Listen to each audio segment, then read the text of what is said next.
Hey everyone, welcome back to the channel. We'll be taking a closer look at the Hasbro Kenner Star Wars Boba Fett ship from Empire Strikes Back. This iconic ship has been a fan favorite for many years, and we're excited to dive into this figure that I got probably about a year ago.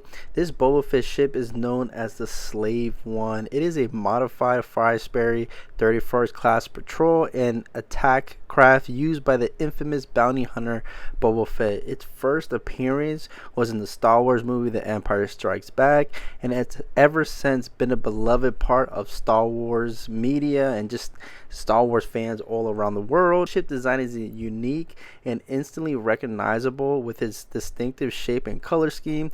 This ship is painted in a green and gray color scheme with a red stripe running down the center. The cockpit is located at the front of the ship with a rotating gun turret on the top.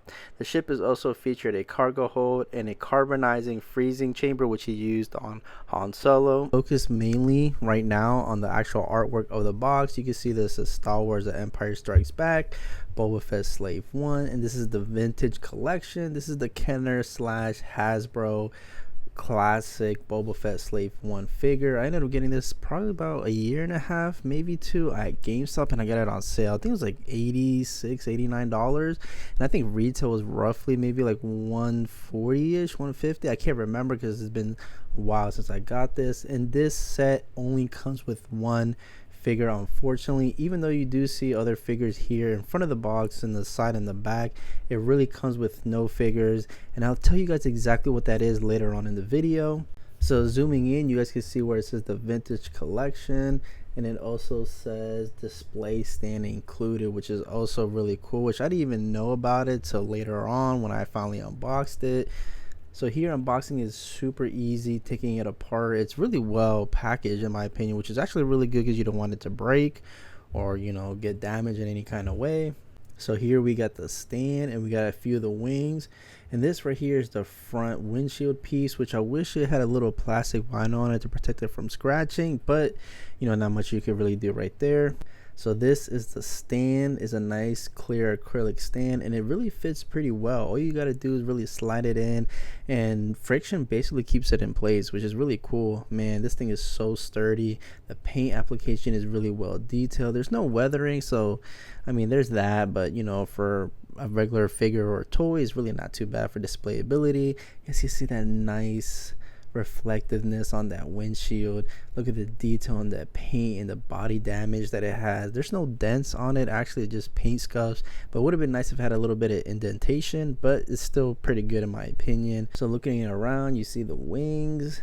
You could see that nice shape is really well detailed. The turrets in the front. You could also see the back. Man, the back is surprisingly really well detailed. You can see the yellow on the thrusters, and it also comes with the bombs that go on the back, which you do have some buttons that you push on both sides to individually launch them. You guys can see right here that nice further detail on the back. I do believe for the price point, this figure right here or this ship is really worth it. It's a great pickup. I mean, I've seen the Book of Boba Fett version. It has a different paint scheme, but overall, I think it doesn't matter whether you get one from the Empire Strikes Back or the one from the Book of Boba Fett. So this is basically the accessories that it comes with. You do have the acrylic stand, the two bombs, and an escape pod, and of course the figure that I mentioned before was carbonized Han Solo, which is a really nice figure-ish, I guess you can say that it is, and it has a nice reflectiveness in the front, and then the back is basically plain.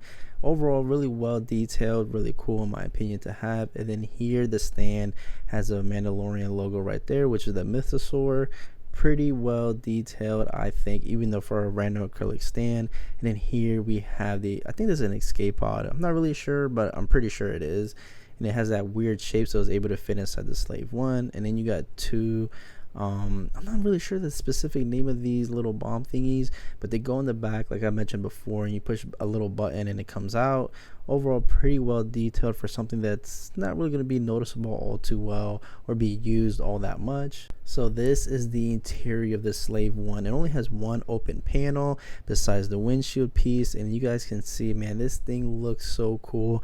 And now moving the wings were a little bit hard. I don't know why they didn't really stay in place, whether you're in landing mode or flight mode. I'm not sure if I put them wrong, but I wasn't able to figure that out. And then the turns do move at a 360 degrees. So you guys can see here, this is where the escape pod will come in and out. And on the side, you guys can see a little bit more detailed of the interior, which it is very plain, doesn't really have much. But you know, those sticker elements does add a little bit of more detail, but not really all too much. So in the interior of the cockpit, you can insert 3 figures. Now if you look in the front, that's where you can insert Han Solo. The interior cockpit doesn't rotate. I'm not sure if it's supposed to. I haven't really figured that out yet, but it feels like it could be, but I don't know. I didn't figure it out. And then here we go, Han Solo, just insert him right there. Close the cockpit, and then that's it. It has like a little hinges at the bottom to keep it in place. So this is the escape pod. Just putting it in goes right in there. You know, just got to figure out the shape of it to fit. There you go. Close it, and then there you go. Really easy in my opinion. That's the walkway. I guess you could have Boba and walking in there, which there's no entry from in there from the actual inside of the ship, but it is a nice added detail. But look at that paint scheme, man. That paint scheme is really top notch. What do you guys think of the Kenner Slave One from the Empire Strikes Back? We have a couple of details to really go over. So this set, I can't remember the retail, but I want to say it was like $150. It comes with the atomic bomb things. It comes with 2 missile turrets. It does come with a few accessories like a stand, Han Solo, and also comes with that escape pod for some playability. So when it comes to playability, it is, you know, pretty versatile. It's like a nice 8 out of 10. Displayability, I want to say that's a nice 9 out of 10. The artwork is pretty dope, and this right here is a 3/4 inch figure that I have to put up to scale.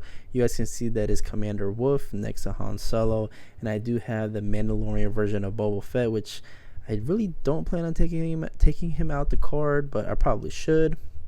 But anyways, comment down below, what do you guys think of the Slave One? When it comes to detail, man, this thing is top notch. Definitely recommend it if you guys can get this version for a cheap price. I'm pretty sure it's not available. If you guys can get the Slave One from the Book of Boba Fett, that'll probably be worth it. But I think that one's like a little over 200, but it does come with a carded Boba Fett, I'm pretty sure.